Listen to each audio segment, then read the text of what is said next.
Well, welcome back, office executives. In this particular problem set scenario, what I am trying to do is that I want to just add up the sales figure of quarter 1, quarter 2, quarter 3, and quarter 4.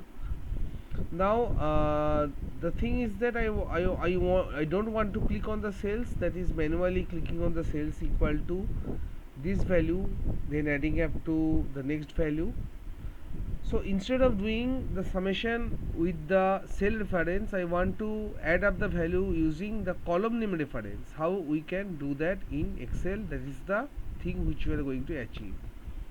So to particularly do this particular problem set scenario, we will be selecting this whole of the range where the data is present, and then we will be going to the formula section, and there we will be clicking on the create from selection, and we will be checking these first two options, top row, left column, these particular two options.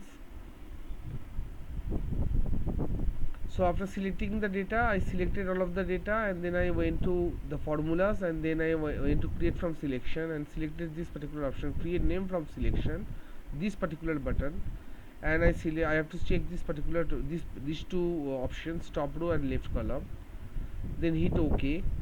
Now instead of giving the reference to of the cells, we can give the reference to the column name. So Jan tab plus Feb tab plus March plus APR, hit enter, is 134. Let's select this range of cells 45 to 30, and in the status bar it is showing sum 134 here in the top below. So the answer is coming properly. So let me just drag all the way across to the down to autofill the rest of the cell ranges. Select up to these four data, January, February, March and April, and we are having sum 147.